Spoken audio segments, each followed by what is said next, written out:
अगर आपको भी बेली फैट का इशू है और आपका वेट जो है ना सिर्फ बेली पे है, तो आपको ये वीडियो आखिर तक देखनी चाहिए, क्योंकि इस वीडियो में हम जो है ना बेली फैट के काजेज़ को डिस्कस करेंगे और फिर इसका हल भी बताएंगे। ठीक है, तो चले बेली फैट्स बेसिकली हमारे साथ क्यों बनती है। ठीक है, तो इसके दो काजेज़ हैं, दो रीज़न है।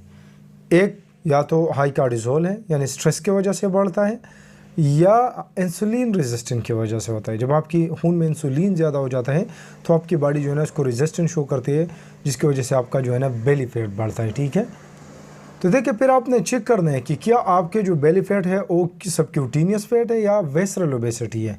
सबक्यूटेनियस फैट बेसिकली हमारे साथ जो है ना बेहतरीन फैट है, उसका कोई नुकसान नहीं है। विसरल ओबेसिटी जो है ना वो सबसे ख़तरनाक है, क्योंकि वो आपके आर्गन की जो है ना इर्द गिर्द फैट जमा हो जाता है और उसका जो फंक्शन है वो कंप्रोमाइज़ हो जाता है। ठीक है, तो अक्सर लोगों का जो बेली फैट ज़्यादा होता है उसकी विसरल ओबेसिटी ज़्यादा होती है, जिसकी वजह से उनको metabolic syndrome, sugar, blood pressure और इन चीज़ों का जो चांसेस है वो भी बढ़ जाता है। ठीक है, अब जो है ना हम इसकी हल की तरफ आएंगे कि बेली फैट को आप कैसे रिड्यूस कर सकते हैं। ठीक है, तो पहला काम आपने जो करना है वो आपने स्ट्रेस को मैनेज करना।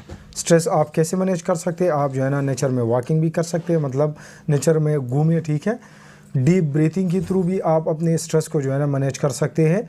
इसके साथ आप अश्वगंधा भी ले सकते हैं, जो कि एक हर्ब्स है। नॉर्मली मैं जो है ना हकीमी दवाई रिकमेंड नहीं करता, लेकिन ये हर्ब एक मैजिक की तरह जो है ना इसने मेरे लिए काम किया। इन लोगों के ब्लड में कार्टिसोल ज़्यादा होता है, तो उनको जो है ना अगर ये हर्ब्स वो लेता है तो उनके खून में कार्टिसोल काफ़ी हद तक जो है ना कम हो जाता है। ठीक है, ये एक स्ट्रेस अडाप्टर हम इसको कहते हैं, तो आपने ये ज़रूर इस्तेमाल करनी है। इंसुलिन रेजिस्टेंट के लिए आपको फास्टिंग करनी चाहिए। एटलीस्ट आपको 16 आवर फास्ट और 8 आवर ईटिंग विंडो रखना चाहिए, या 18 आवर फास्ट और 6 आवर ईटिंग विंडो रखना चाहिए।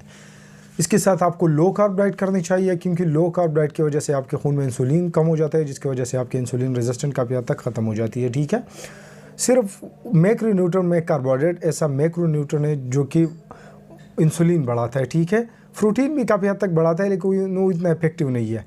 फैट्स बिल्कुल भी नहीं बढ़ाता आपके खून में इंसुलिन, तो इसीलिए आपको जो है ना फैट्स और प्रोटीन पे ध्यान देना चाहिए और कार्बोहाइड्रेट को काफ़ी हद तक जो है ना रिड्यूस करनी चाहिए। इसके साथ आपको एक्सरसाइज भी करनी चाहिए, लेकिन सिर्फ बेली फैट का एक्सरसाइज नहीं करना चाहिए, क्योंकि मैं अक्सर जब जिम में जाता हूँ और जिन लोगों का बेली फैट ज़्यादा होता है, यानी स्टमक के इर्द गिर्द का जो चर्बी, तो सिर्फ बेली एक्सरसाइज करते हैं, जो कि इफेक्टिव नहीं होता। ठीक है, क्योंकि बेली में आपके साथ थोड़ी सी मसल्स है, अगर आप उसको जो है ना बिल्ड भी करें तो इतना फ़ायदा आपको नहीं होगा। ठीक है, तो आपको कंपाउंड एक्सरसाइज करनी चाहिए, जैसे कि आपको स्क्वाट करना चाहिए, आपको बैक की एक्सरसाइज करनी चाहिए, आपको चेस्ट की एक्सरसाइज करनी चाहिए, जो कि हैवी मसल्स है, और आपका इससे जो है ना आपका मसल भी बिल्ड होगा और आपका मेटाबॉलिज्म भी बूस्ट होगा। ठीक है, और आपको ये सप्लीमेंट